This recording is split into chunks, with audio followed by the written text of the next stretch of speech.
Hey guys, tonight we're going somewhere dark.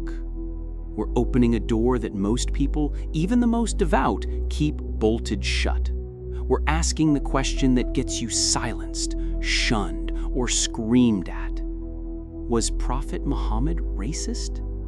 This is the uncensored look at the Hadiths, the stories, the laws that Islam doesn't want to talk about. Forget the glossy pamphlets, forget the feel-good sermons. We're going into the archives tonight. So before we do this, hit that like button if you believe in asking the hard questions. And let me know in the comments, where are you watching from? I want to see who's brave enough to take this journey with me tonight. Okay, no distractions. Dim the lights. Let's do this. The cosmic color code. Let's start at the very beginning, the unchangeable, eternal word of God, the Quran. Before a single human story, a stage is set for the end of all things. Imagine the day of judgment. The air crackles with pure terror. You are standing in a line that stretches beyond the horizon. And then, the sorting begins. Surah 3, verse 106 paints the picture. On the day when some faces will be white and some faces will be black. But it gets so much more personal. A voice thunders at those whose faces have been blackened. Did you reject faith after accepting it? Taste then the penalty for rejecting faith. Let that sink in. This isn't a metaphor for sadness. The Arabic is literal. Abiyad, white. Aswad, black. In the final divine judgment, the visual marker for salvation is whiteness. The brand for eternal damnation is blackness. If God's own book uses the color of an entire race as the uniform for hell, how can the foundation of the faith be anything but critically flawed on race? The devil wears black fur. Okay, so the cosmos are color-coded. Let's come down to earth. 7th century Arabia. Let's talk about Muhammad's own words. And let's talk about dogs. So you've just finished your prayers. You're feeling centered, at peace with God. Too bad. It's invalid. Why? Because a black dog walked by. Not a brown dog, not a spotted dog. According to Sahih Muslim, when Muhammad was asked what was so special about the black dog, his answer was, well, it wasn't subtle. The black dog is a devil. A devil. An animal is condemned to be a literal demon based on its fur color. An animal you are commanded to kill specifically for its blackness.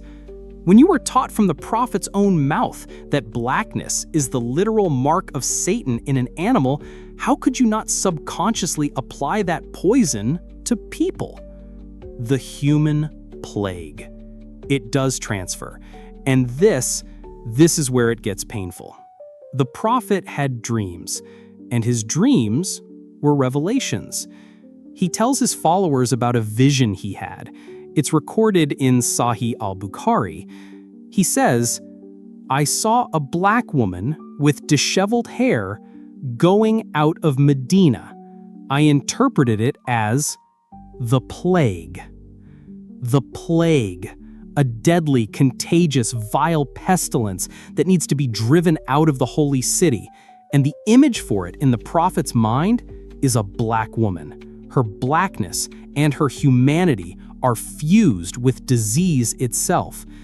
Can you imagine being a black woman and hearing that the prophet of your faith saw someone who looks like you as the literal embodiment of a plague?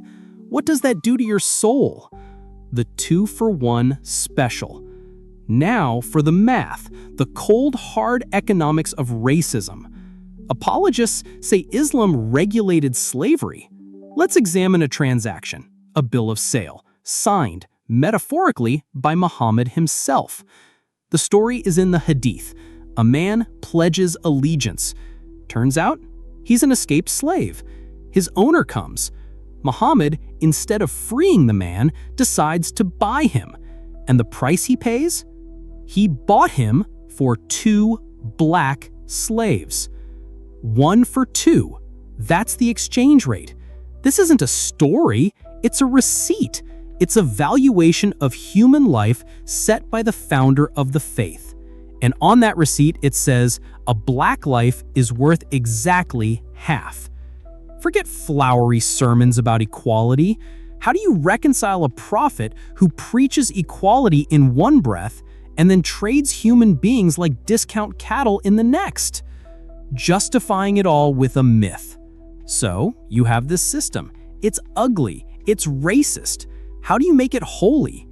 You find a story. You baptize a lie. The curse of Ham. The racist myth that God cursed Ham's children with black skin and a life of servitude, it's not in the Quran at all. But that didn't stop Islam's greatest scholars like Al-Tabari and Ibn Khaldun from importing it and weaving it into Islamic thought, calling black people submissive to slavery and having attributes quite similar to those of dumb animals. They gave theological cover for centuries of brutality. When the most celebrated minds of your faith have to borrow a racist lie from another tradition to justify the suffering they see, what does that say about the moral integrity of the entire system? Oh, but let's look at the proof of equality. The famous Hadith, listen and obey even if you are ruled by an Abyssinian slave whose head is like a raisin. Oh, how generous. You see, equality. No, listen to it. It's an insult wrapped in a command. The only reason to use that example is because a black slave is the most contemptible, unthinkable leader you could imagine. The coarse, racist caricature of his head is used to prove a point about just how far your obedience must stretch. It's not celebrating him, it's using his perceived lowliness as a tool. Is it equality when your existence is used as the punchline and a lesson about how to obey your betters? You can't marry her, she's pure. And it gets written into law, the Islamic marriage concept of kafa, compatibility. Sounds nice, but it included lineage. Arab blood was premium, black blood was not. An Arab family could legally dissolve their daughter's marriage to a black man because it brought shame on their lineage. It was a racial purity law with a holy name. What is a legal system that allows a marriage to be destroyed solely because of the groom's race, if not a system of religious apartheid? And what is the ideal human? The Prophet Muhammad? The texts tell us a white, ruddy complexion, wavy hair. Never, ever is he described with the features of the black people mentioned in the Hadith. The archetype for perfection is non-black. The archetype for the lowest subject is the raisin head. The aesthetic is clear. If the blueprint for the perfect human is specifically designed to look nothing like you, are you truly seen as being created in God's perfect image? The exception that proves the rule. But Bilal, everyone screams, Bilal, the great black companion. Bilal. His story is the most heartbreaking of all. When Muhammad tried to get him married to an Arab woman, her family was disgusted. They refused.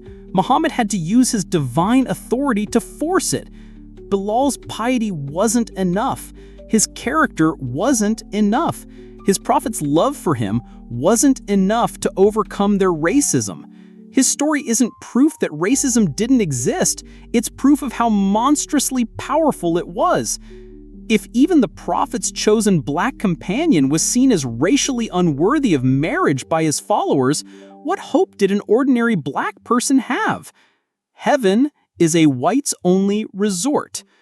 And so we end where we began. In the afterlife, the damned have black faces, and paradise, it's a realm of blinding whiteness.